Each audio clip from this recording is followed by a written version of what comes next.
What's up, guys? This Hammer here again, back with another video. First of all, I want to apologize. I haven't been able to upload in a while. I'm really busy. A lot of stuff come up. However, what I'm probably gonna try to do is upload more videos in this specific format, so I can give you guys more, regular content and stuff like that. So sorry about that. But anyway, let's get into this video. Today, I want to talk about FBA, ADOS, Black Americans, and how, I don't know what it is, but I feel like there seems to be this schizophrenic response that I get from the Black American community when it comes to America. Where on one hand, they talk about how the United States is a horrible place and how they get mistreated, which is true. But on the other hand, they wear the cape for the United States even more than white people do. And I never understood this contradiction until recently, right? And I think one great example of this contradiction is how you will have individuals like Tariq Nasheed, right? Where they will have live stream upon live stream about all of the atrocities, all of the things that America has done to Black Americans. But then simultaneously, whenever somebody talks about, I don't know, going to Africa, he has this visceral response about, oh my God, we're not trying to go there. These people have dirty feet. We belong here. Our bones will. But I'm like, wait a minute, Tariq. You just spend 2-3 hours talking about how much you hate the United States. But the moment someone talks about you leaving America, all of a sudden now it's almost like we're pulling teeth. And the reason why I'm making this video is because we gotta talk about how Black Americans have this love and hate relationship with the United States. Or, in other words, they love a country that hates them. I had this conversation before, right? I don't believe that Black Americans genuinely hate America. I think that Black Americans recognize that they live in the empire of the globe. They live in the biggest economy of the globe. They live in the most developed country in the globe. But the only problem they have is that they are in the underclass position. And that white people refuse to share the country with them. White folks will share the country with everybody else, right? Whites will share the country with Asians. They'll share the country with Hispanics. But whenever Black America comes in, here come the excuses. So is it that they actually hate the country, America, like they say? No, I think that Black Americans just resent the fact that that despite everything they've done, the country still doesn't treat them like citizens. I was having a conversation with someone. I said, look, the term African American is ironic, right? It's actually contradictory because Black Americans have never been treated as citizens. They've never been treated as Americans, right? They've always been viewed as an underclass group. They've never been viewed as full American citizens, even today. So when someone says African American, it's kind of, see, white American sort of makes sense because the United States was founded by white settlers. So to be American is to be white. But African American is kind of, it's ironic because once again, you were property until what? Maybe after Jim Crow. Even after then Jim Crow, you still wouldn't have full citizenship. And you could make the argument that even not after civil rights, Black Americans are still not really viewed as full Americans because once again, they'll take a Hispanic migrant and put over a Black American. They'll take an Asian who just came from China and put it over a Black American. You have folks like Nikki Haley running for president, and you got some white folks who will say she's more American than a Black American who's been 400 years. Okay? So what am I just trying to say here, right?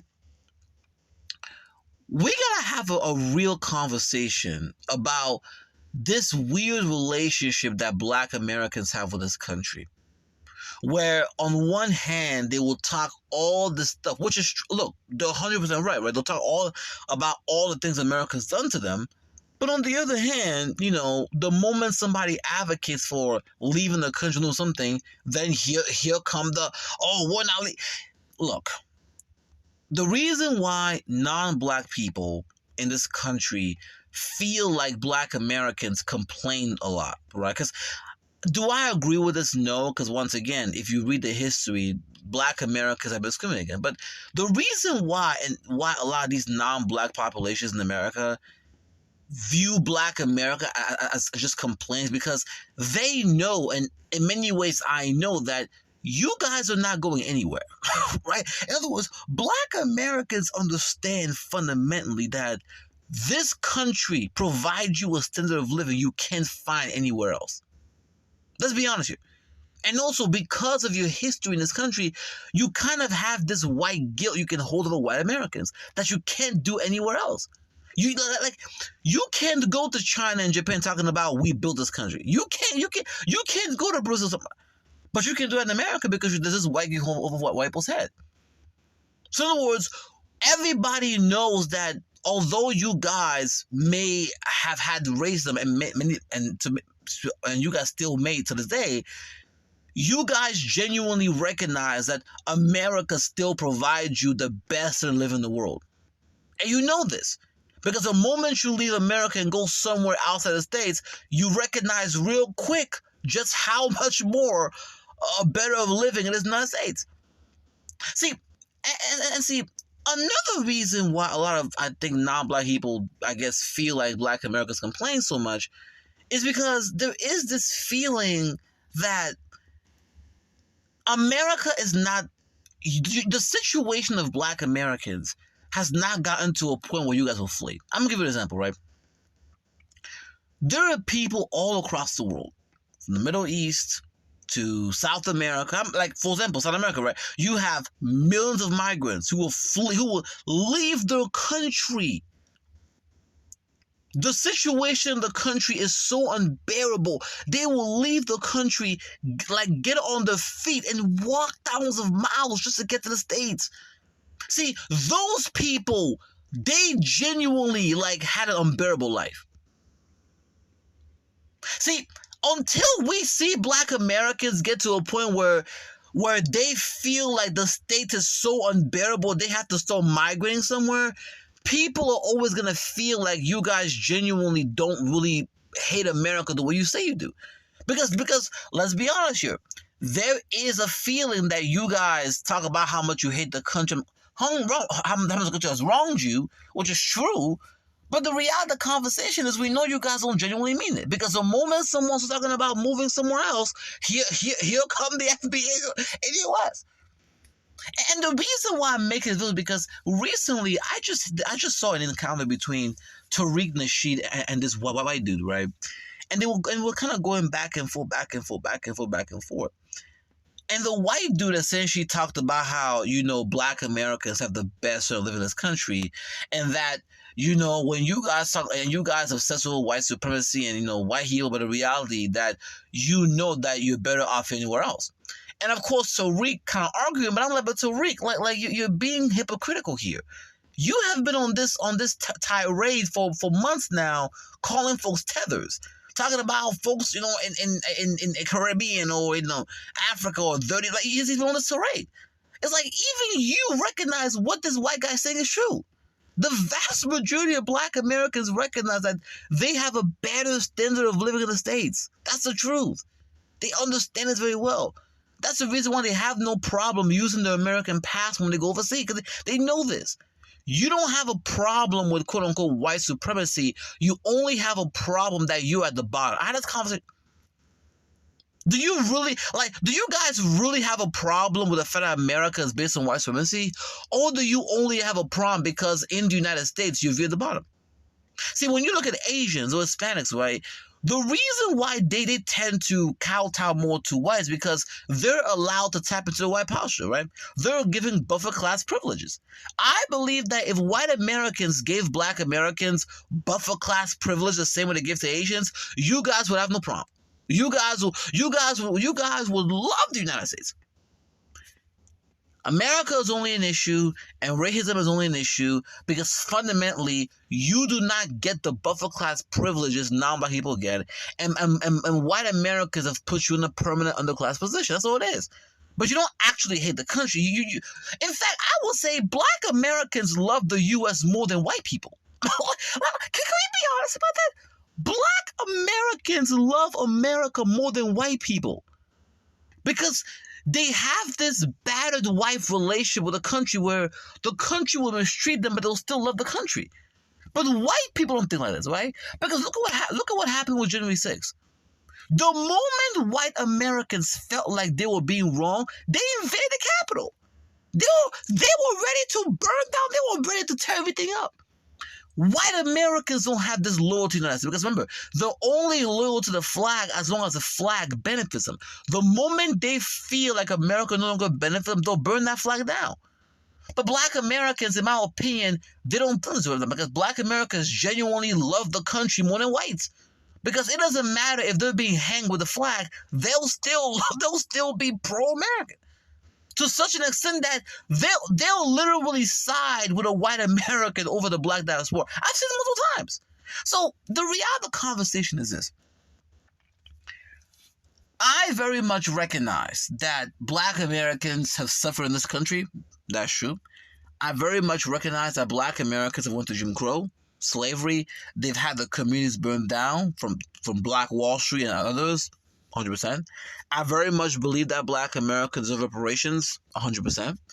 But I think that Black Americans have to start being honest, okay? You guys don't genuinely care about American ways the way you guys say you do. The only issue you have is that you are in the underclass position. Because the reality is that you actually love America more than anybody else. In fact, I'm going to give you an example, right? I was having a conversation with a Black American woman, right, in real life, and I was talking to her about Ghana and the African century, China, everything, and I was saying, look, all these countries are going to Africa right now because they reckon that Africa is next in line, but yeah, Black are not doing that. Even me, I'm thinking about I'm making some moves too, and the woman said, we had a back and forth, but in the end, she said, look. I would rather stay in America with all of the racism and have a better standard of living than to go to a dirty, poor country where there's no racism. Let me say it again. She said, as a Black American woman, I would rather stay in America and deal with all the racism as long as I get to have a better standard of living compared to going to a Black country where the standard of living is lower but there's no racism. And I say, ma'am, thank you for that. Because what you just said is what I believe the vast majority of Black Americans, when it comes to America. They may hate the racism, they may have an issue with these laws, but the reality is that they understand that despite everything America has done to them, the United States still has a better standard of living than anywhere else. And as long as that's the case, Black Americans will tolerate any kind of abuse, right? They'll defend they'll do all of that. They would rather do that and enjoy the sort of standard of living America provides them compared to going to a Black country where it's impoverished, there's a lower standard of living, but there's no racism. And I believe that this is something that whites and non-Blacks know too. And this is why, in my opinion, when Black Americans talk about racism, right? Although I am a Black man and I'm part of the Black diaspora, right? I understand where they're coming from. The reason why these non-Black groups view you guys so because they know you guys genuinely don't mean that. They know that for the vast majority of Black Americans, you guys may have an issue with racism, but the reality of the conversation is you still recognize that America provides you a better sort of living than anywhere else. And so you're not going anywhere. See, a lot of Hispanics, they packed their bags and left. That's how much, their situation became so intolerable, they said, you know what? We're going to pack our bags and leave. By foot. Black America are not trying to migrate. No, they're staying where they are because, once again, they recognize, despite the lynching, despite the N-word policy, right, the United States still provides a better standard of living. That's the reality. And I think until you get to a point in which America no longer provides Black Americans this incredible standard of living, they will tolerate all that racism. They'll complain about it. They'll talk about it, but they're not going to go anywhere. They'll stay exactly where they are. And even though the country has shown them over and over and over and over and over again that whatever achievements they make in this country, whites will undermine. Let's get real, right? But even with civil rights was largely really only passed because of the Cold War. The Soviet Union talked about how, hey, black Americans, right? Hey, U.S., you cannot lecture the Soviet Union about communism when you have a Negro problem. That was the whole thing. Okay, that's one of the main driving factors to why they even got a civil rights act civil, because they won the Cold War. Okay, they won this battle with the Soviets. Okay, then of course you have black Americans riding in the streets. That played a role too, but geopolitics played, in my opinion, a bigger role. And that's the reason once that was over, they just they essentially push y'all back in the same position. It hasn't changed. Black America is still in the position. Like right now, they're trying to flood millions of illegal immigrants into Chicago.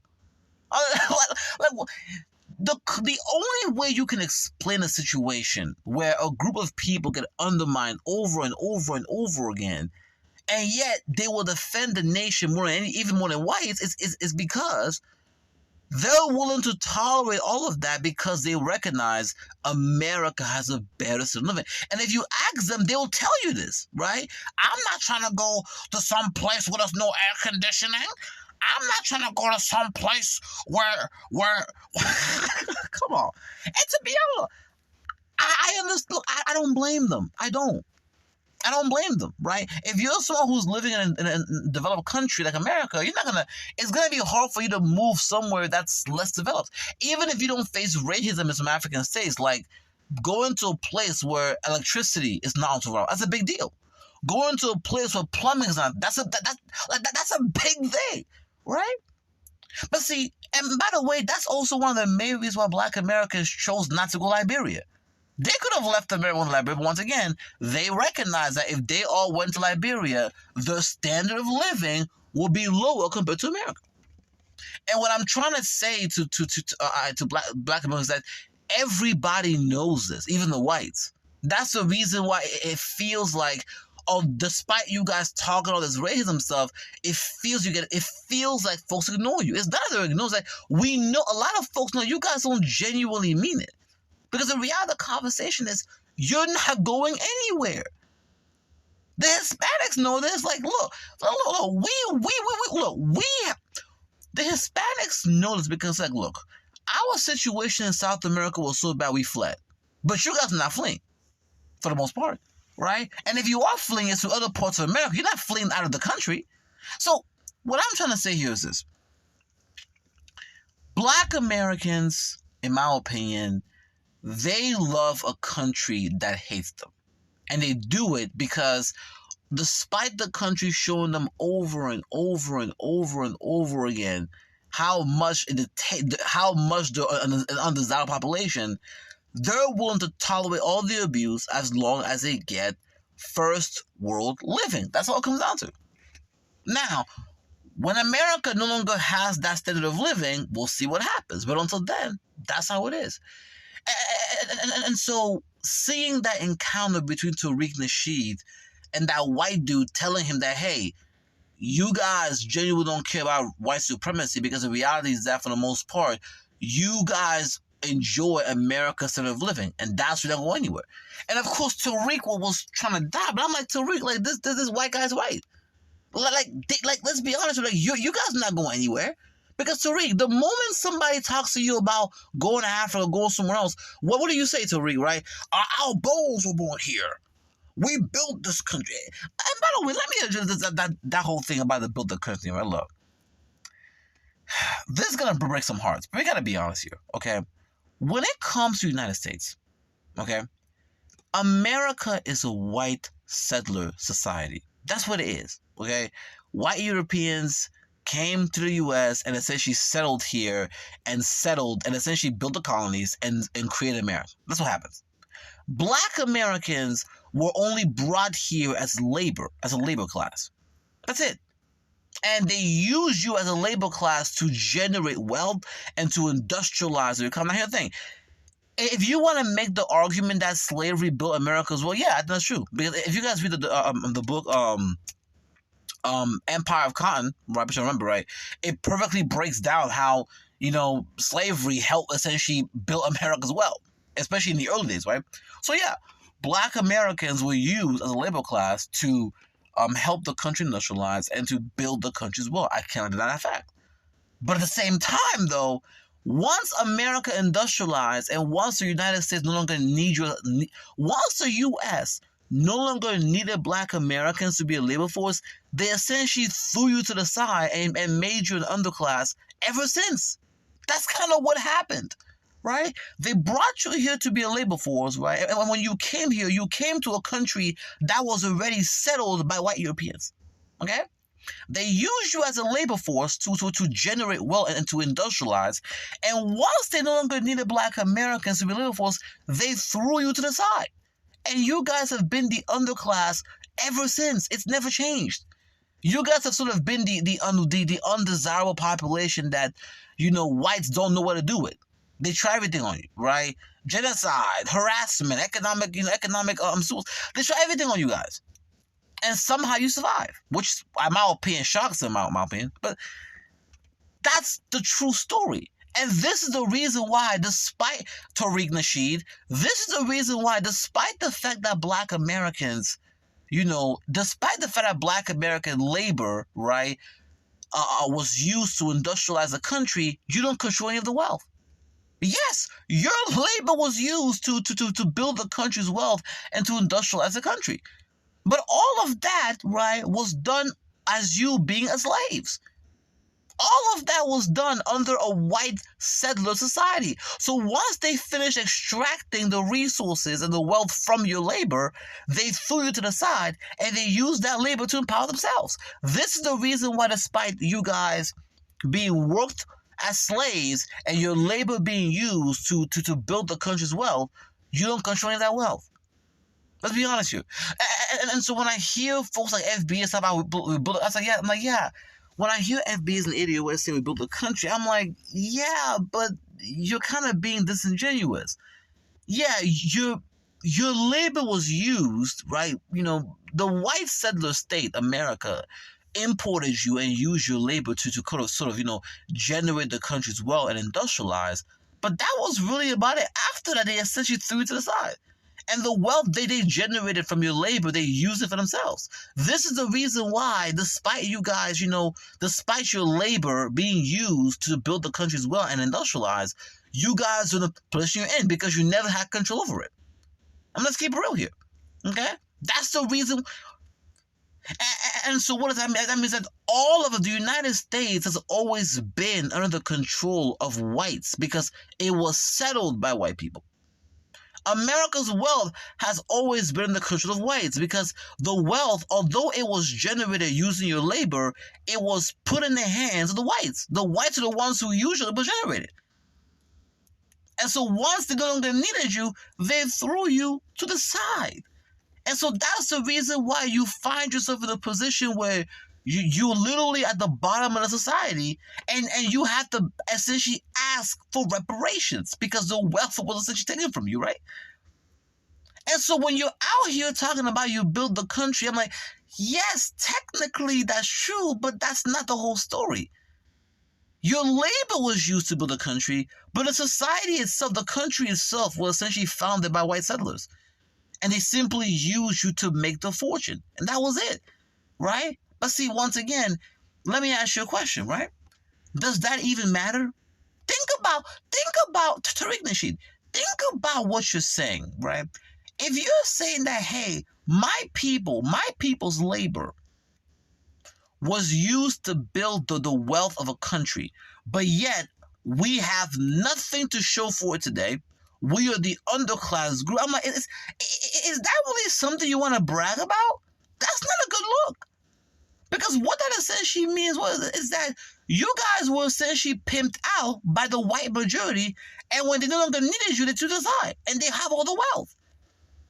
Now, it was wrong what they did, and I simply, once again, right? Black Africans went through the same thing. They were extracted, right? And they were used and abused, and the wealth was extracted.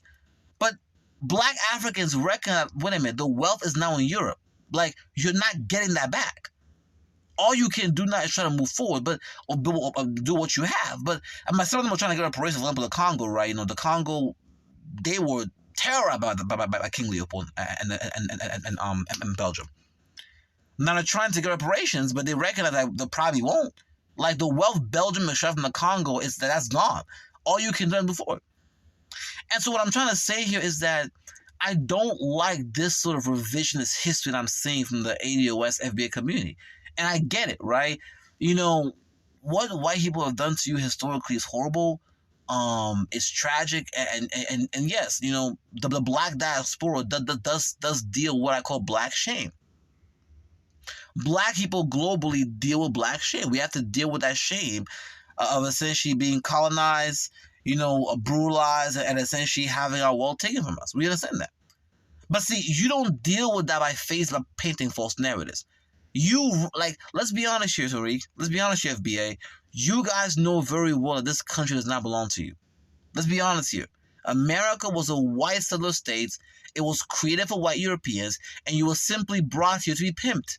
And when they finished pimping you to generate the wealth, they threw you to the side and have been mistreating you ever since. That's your real that's your history.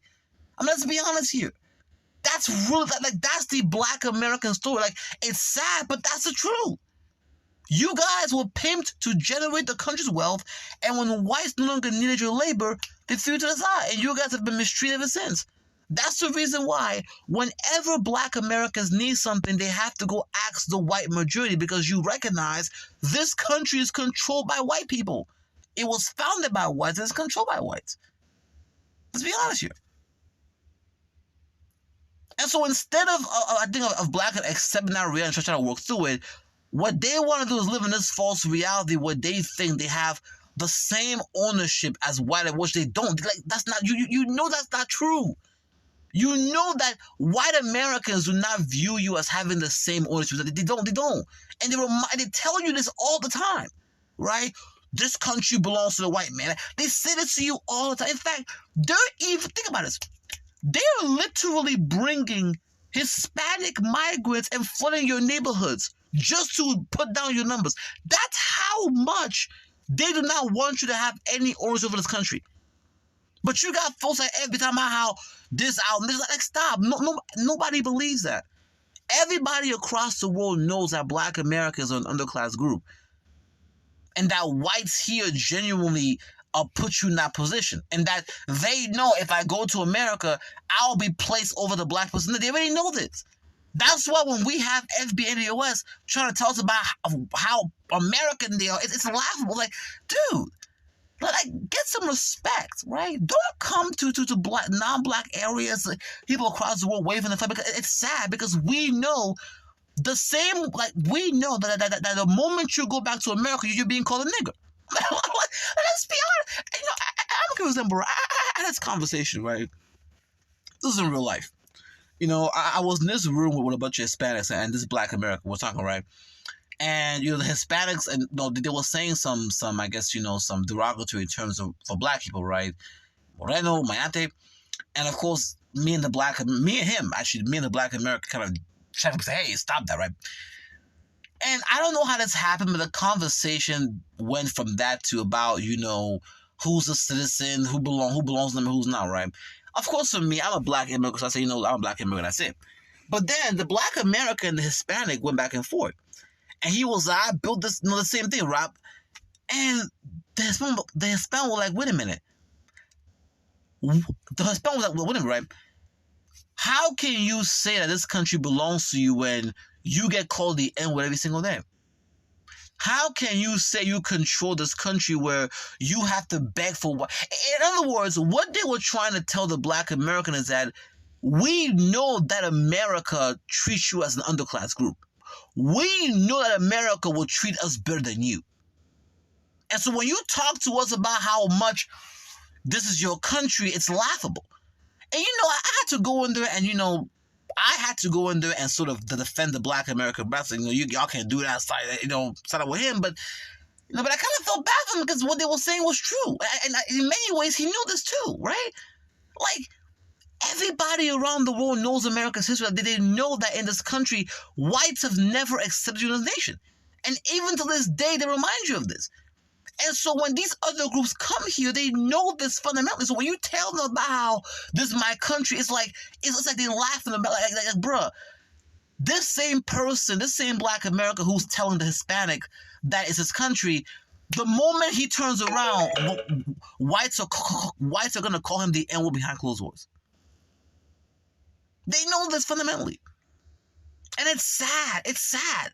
It breaks my heart because I know that there are people who have gone through so much, right? And I think that's the reason why, in many ways, they try so hard to, I guess, that I think the reason why, in my opinion, Black Americans go so hard for the U.S., even more than whites, because they're compensating for the fact that they know they're not viewed as full Americans. They know the country doesn't fully accept them. And the country does this to you publicly. With George Floyd, right? Just recently we had Jordan Neely. I just saw a case yesterday, this Black American being shot somewhere. Like every day, the country shows you and the world that these people are not full Americans, they're not truly American. They're not treated as such. And so that's the reason why these non-Black who's come here, right? They treat you the same because they know, right? The United States tells them every single day that you're not fully an American citizen. They know this. And so I just it's funny to me. But anyway, going back to the topic of the video, at the end of the day, look, what all this comes down to is this. I believe that Black Americans find themselves in a very unique position because they're the only group that has nowhere to go back to, right? Every other immigrant group, even Black immigrants, have somewhere to go back to.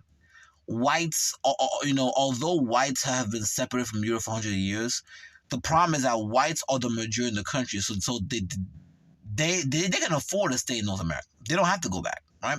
And even when they become the minority, it won't matter because, once again, if the majority of the non-Black population sides with a white minority, they'll still have the power. But only Black Americans have nowhere to really go.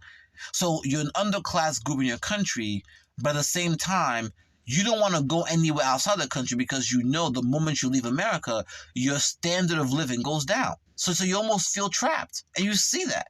That's why on one hand, they'll talk about, how much they hate America, hate white people, or so that. But the moment someone says Africa, they start getting triggered. But anyway, I'm going to leave it there as that. But, this is going to be what I call my quote-unquote monologue videos. I must do this more and more. Just me sitting down, giving my thoughts. Because I have so many thoughts in my head, and, it takes too long to go on StreamYard and make these videos. It takes so long. So sometimes we just sit down and just have those thoughts be recorded, right? But, yeah, and I think that's just my view now. Now, just to, provide context, I'm not saying that Black Americans should not combat racism, right? I very much recognize that they have suffered the most in this country, besides Native Americans, right? Why should that true? Because at least Native Americans have reservations and reparations. So reality, they've suffered the most. I recognize it. But what I'm saying is that instead of them recognizing their position, I'm seeing this sort of push of many FBAs to, I guess, push this a reality that's not true. Of, we're full Americans, it's our country, we bullets. Because I'm like, yeah, but that's not really true. You guys were essentially pimped out by, that's what happened, right? You were brought here to be pimped out. And when they finished pimping you out to build their wealth, they threw you to the side. That's the history. That's what you guys have been going through. And it's not even really your country because the United States has made it very clear that they've never, ever viewed you as full citizens. And they tell you this all the time. Every day, Black Americans get shown by whites that they're not viewed as full citizens. So when you hop on these panels screaming the American flag, it's sad, it's wild, because we know the moment you turn off that live stream, there's a white person calling you the N-word. So it's come on, stop it. Be honest. You are a group that were brought here that was pimped out to build a country's wealth, and you have been, and when it no longer needed you, they threw you to the side, and you've been treated as the underclass ever since.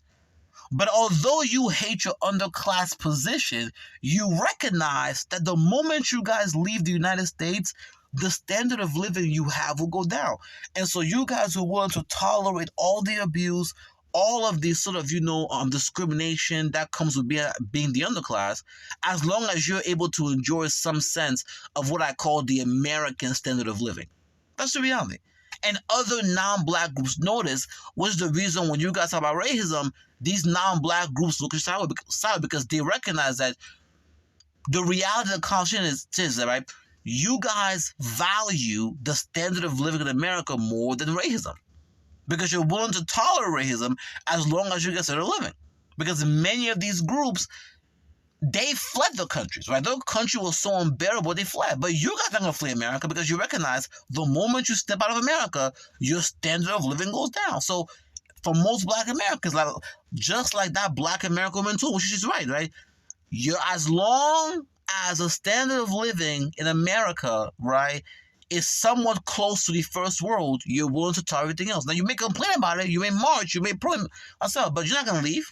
None of y'all are going to flee. And that's fine. And so I guess that concludes my video there. But at the end of the day, look. Right? Oh, and one more thing I want to cover is the reparations conversation, right? I have been saying for a very long time that it is very unlikely that black Americans will ever get any real kind of reparations in this country. Now, when I said this, you have folks being triggered in the chat, say I'm an anti. No, I said, look, the reason is because think about it from just a practical point of view, right? Why would a country that has put you in the underclass position give you trillions of dollars in reparations? Just think about it from a white perspective, right? If I took these people, pimped them out, generated my wealth off, and then threw them to the side and then made them the underclass, why would I give them this massive transfer of wealth that will make them economic competitive? Why would I do that? There's literally no reason for whites to do that for the most part. And black Americans have no leverage. Now, someone's going to say, well, what about Japanese and others? Once again, the Japanese had state power, right? They had Japan behind them. See, another thing I want to say is, right, black Americans, you are never going to get reparations unless you have state power behind you. All these other groups, Japanese, Chinese, Indians, even the illegal immigrants, right, they all have nation states representing them, even if they hate the homeland. Okay? I'm going to give you an example, right? We had an entire protest march about George Floyd, and shout out to the brother, about police brutality, right? Black Americans were able to raise hell globally. But yet, when a time came, not a single bill was able to make it to the House. Asians had what? A 1-month online campaign? They were able to get the anti-Asian crime bill through Congress just like that. When you had that white dude that went to New York and gunned down black Americans, there was no anti-Asian crime bill. In fact, Joe Biden said no. Now, what separates black Americans and Asians? Well, the answer is very simple, right? Asian Americans, even if they're 3, 4, 5, 6 generations deep in America, they have nation states that represent them. Whether they hate the homeland or not does not matter, okay? When you have reports of Koreans, Chinese, Japanese facing anti-Asian hate, what the news did not tell you guys is that many of those nations like Japan, South Korea, and China, India, they reached out to the West and they said, look, if you guys are abusing our people and descendants, right, it doesn't matter if they're 3, 4, 5, 6 years, right, they're still from us, right? And since we are large, major Asian powers, you need to respect our people, right? I remember South Korea talked to America about Koreans being attacked in the U.S. Even they talked to America about this, right? So because you had these large Asian economic giant nations applying pressure and reaching out to the West. This is the reason why they were able to get that bill so fast too, because they had nation states behind them. Now tell me, which nation state is backing Black Americans? And don't say America, because once again, the United States does not view Black America as full citizens, so that doesn't even count. In fact, the U.S. goes out of its way to undermine you. Outside of the United States, you don't have anyone else. That's why you're the position you're in. There is no nation state to represent Black America for the most part. Even the illegal immigrants, right, from South America.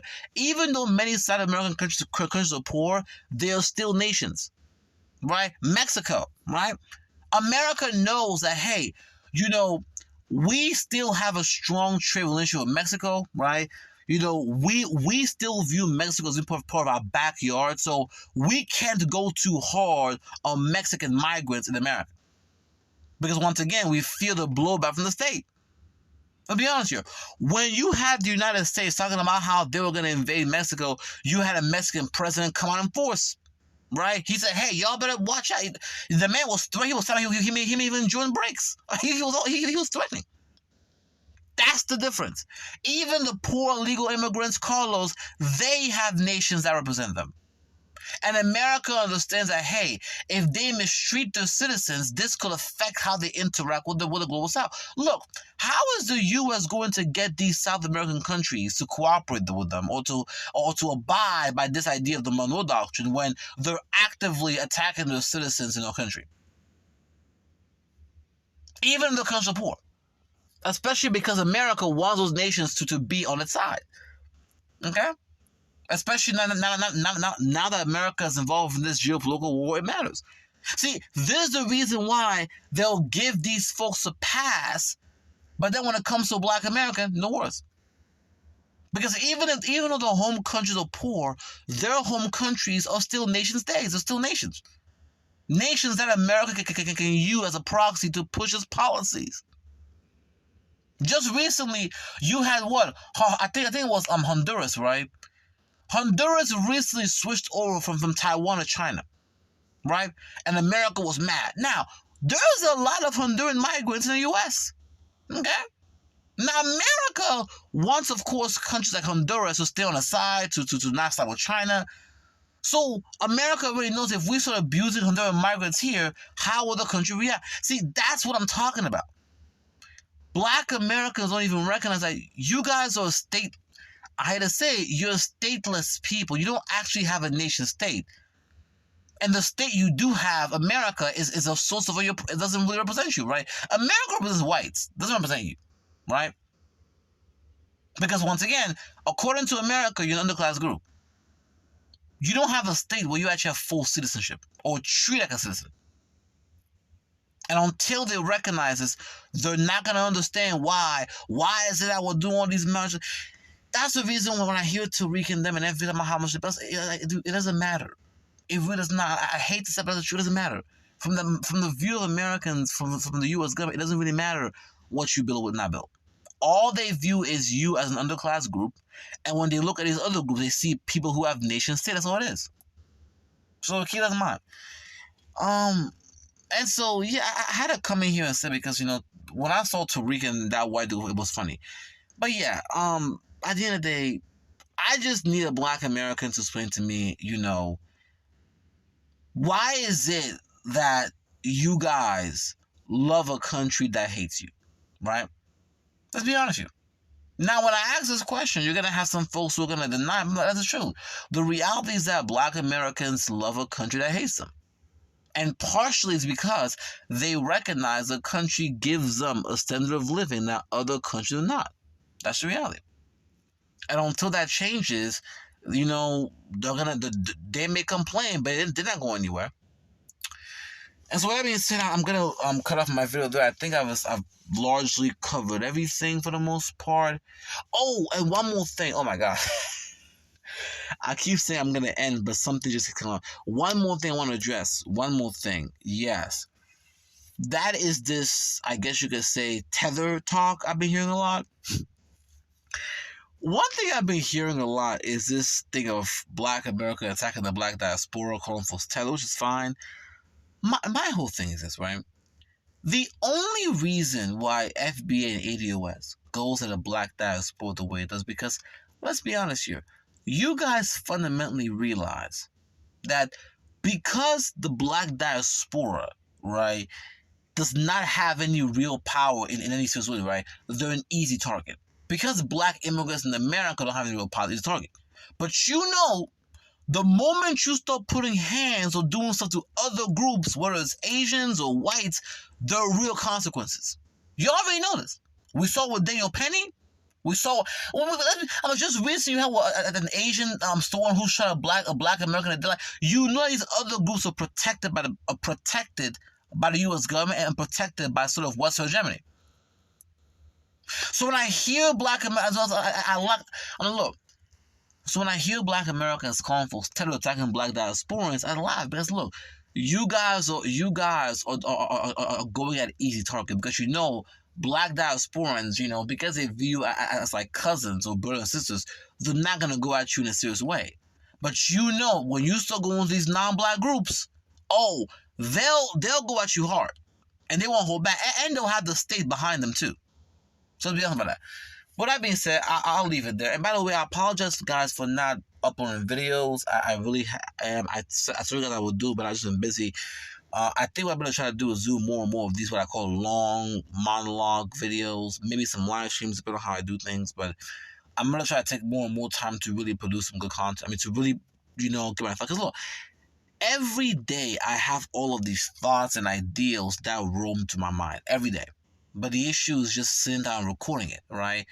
I'm kind of like Sergeant Willie P reminds me of me, right? Because I'm thinking all the time. I have all these thoughts and ideals. Oh my God, I have so many things I want to talk about. But then when it's time to record, I just go blank. So I think what I'm probably gonna start doing is just recording my thoughts and just uploading it, right? So you guys can get an idea of what my views on certain topics and issues. But with that being said, I'm gonna leave it there. Make sure to subscribe. Hammer out.